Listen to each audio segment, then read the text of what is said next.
আগামী নির্বাচনের ফল যখন ঘোষণা হবে, বর্ধমান পূর্বে আমাদের ব্যবধান গত নির্বাচনের তুলনায় অনেক বাড়বে এবং 7টা বিধানসভাতেই তৃণমূল কংগ্রেস নিরঙ্কুশ মানুষের সংখ্যাগরিষ্ঠতা সমর্থন নিয়ে ভালো ফল করবে। দাদা, দুটো প্রশ্ন। একটা হচ্ছে যে ইডি দাবি করছে যে সুজয় কৃষ্ণ ভদ্রের যে ভয়েস টিপি সেটা মিলেছে, সেটা আদালতে তারা দেবে, কি বলবেন?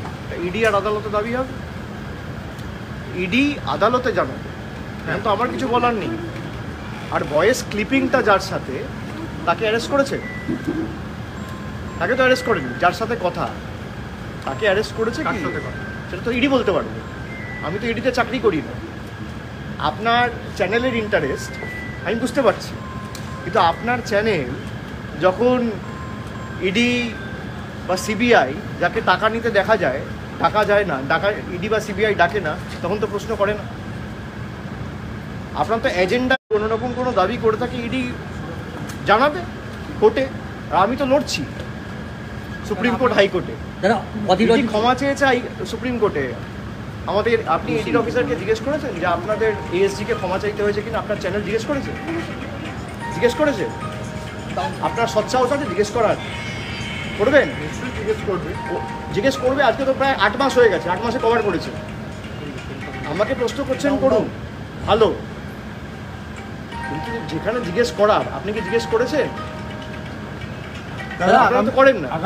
অধীর চৌধুরী সাম্প্রতিককাল মেজাজ হারাচ্ছে, এই জমি কি কোনো হতাশার বহিঃপ্রকাশ? হতাশা বলছেন? হতাশার বহিঃপ্রকাশ।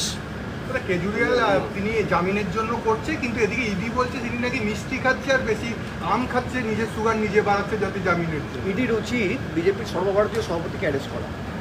তার কারণ যে 100 কোটি টাকা স্ক্যাম বলছে, 55 কোটি টাকা ইলেকটোরাল বন্ডের মাধ্যমে বিজেপিতে গেছে। আপনি এই প্রশ্নটা করুন না বিজেপির সর্বভারতীয় সভাপতিকে। কেজরিওয়াল নয় জেলে বসে আম খাচ্ছে, বিজেপির সর্বভারতীয় সভাপতি তো বাড়িতে বসে আম খাচ্ছে। আপনার সৎসাহস আছে প্রশ্ন করার? করুন। আপনারা সাংবাদিক বলে নিজেদের দাবি করেন আর বেছে বেছে প্রশ্ন করবেন, আমার অসুবিধা নেই। আপনি 10টা প্রশ্ন আমাকে করুন, আরও আমি 1 ঘন্টা দাঁড়িয়ে আপনার উত্তর দেবো, কিন্তু যে প্রশ্নগুলো যাকে করা উচিত তাকেও আপনাকে করতে হবে। আপনারা করেন। ইডি কেজরিওয়ালের বিরুদ্ধে কি বলছে আপনি আমাকে জিজ্ঞেস করছেন? আপনি বিজেপি নেতৃত্বকে জিজ্ঞেস করেছেন? যে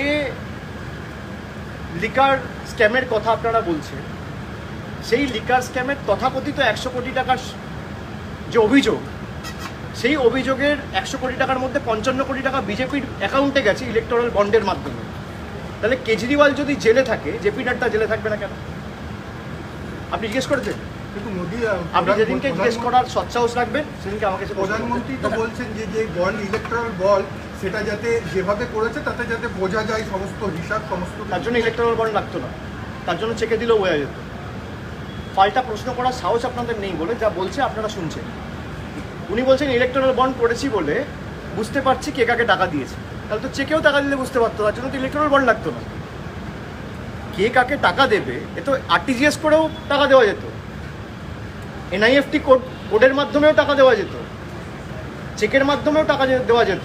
তাহলে ইলেকটোরাল বন্ডের মানে কি হয়? তো বিজেপি করেছে। তারা অগ্নিমিত্রা থানায় ঢুকে পুলিশকে হুমকি দিচ্ছে।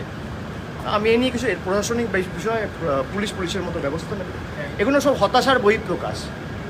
তারা জানে তারা নির্বাচনে তাদের রাজনৈতিক মাটি তাদের পায়ের তলা থেকে সরে গেছে এবং সেই কারণে তারা এই জিনিসগুলো অনবরত করে চলেছে। তারা করুক, আমার শুভেচ্ছা রইল। 4 তারিখ ফল ঘোষণা হবে, কার সাথে মানুষ রয়েছে সেটা প্রমাণ হয়ে যাবে। আর কোনো প্রশ্ন? অসংখ্য ধন্যবাদ। আর কোনো প্রশ্ন? Thank you.